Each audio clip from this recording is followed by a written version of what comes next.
Joining me now is the newly appointed Sydney FC coach, John Kosmina. Now, John, are you excited about the new position? Yeah, 100%. It's great. It's great to be back on the coalface again after a short, hiatus, I guess, for want of a better description. Yeah, I'm looking forward to it. As I said during the press conference, it's the biggest club a big club in the biggest city in Australia, and we've got a responsibility to be successful to, I guess, the soccer or the football public of Australia, not to mention our fans. Did the call-up come as a surprise? Yeah, it did. I was actually out buying outdoor furniture for a new deck I've just built at home, so I won't get to use it. It's going to be delivered later this week, and I won't be there to sit on the chairs. So look, it did come as a surprise, but it wasn't a hard decision. As I said, I practically said yes before Andrew even finished saying hello. And for me, it's a great honour to be here and a privilege, because it's the inaugural champions of the league. It would be nice to be back there again. And Andrew said you're a new, sensitive, new age guy. How have you changed from your times coaching at Adelaide to now when you take on the reins? No, look, I haven't changed a lot, to be honest. I had the occasional outburst, but most of the time I was fairly docile. I probably learned to temper my emotions. I take the emotional side out of it. Look, after 12 years, I was probably under a little bit more stress than I realised at the time. And to actually make the grand final, and that last day against Newcastle in the prelim final was just overwhelming. So maybe my emotions got out of control, but I've certainly learned how to keep them in check now. And a lot of pressure, though, trying to get Sydney back on the winners list? Well, that's part of it. I think the players in the team are winners. I look at the guys that are there, the experience that's in that squad, and they're guys that have been successful, both here in Australia and, overseas. You've got a guy that won a World Cup. You can't ask for much more than that. You've got Tony Popovich and Steve Corica and Wolfie Talle and David Zdrilic that have all had successful careers in Europe.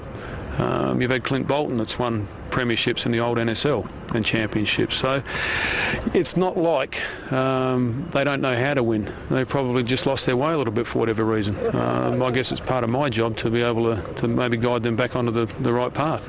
And what are your short-term goals? To get into the finals. That's pure and simple. And to do that we need to start winning games. And we've got 12 games, which isn't a lot, but there's a little bit of breathing space.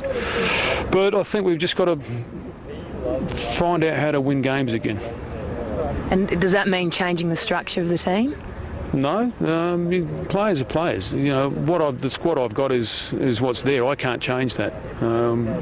There might be a few changes I make. I don't know what they've been doing for the last 6 months. I wouldn't have a clue. I don't know what their training program's been. I don't know what their fitness regime has been or the conditioning regime. I'll have a look at all of that and maybe implement some changes, maybe not. It might be good. I don't know. We'll wait and see. And how do you think the players are going to respond to having their new coach sit up in the grandstands during the first 4 games? Well, given the reputation that a lot of people seem to think I have, people only focus on negatives sometimes, which is a bit disappointing. But look, I don't think it's going to make a lot of difference. Without being flippant, it might be good, because basically I don't know this team. I know the blokes. I know a lot of them personally, but not in a coach-player relationship. So for me, as I said in the presser, I'd tend to work on my gut feel a fair bit and intuition, and maybe sitting on the bench, it might be a little bit too close to the action. So that'll give me a good chance to actually sit back and observe, because I haven't got time between now and the game on Sunday to do it any other way. So it's probably a blessing in disguise. And if Sydney FC don't make the final, you're scared then you're going to be dismissed and given the flick? No, not at all. Part of coaching is losing your job, I guess. It's going to finish. Not many guys coach forever. Alec Ferguson, Sir Alex Ferguson, for example, at United, he was nearly out the door 2 years into his job, and he's now 20 years later, he's still there, and he's got a knighthood as well. Generally, coaching's the one sure thing is that you're not going to do it at the same club forever. Someone's either going to get rid of you. Not many coaches actually leave on their own terms, but I think I've got enough experience now to be able to say confidently that I'd like to be able to leave this club on my own terms.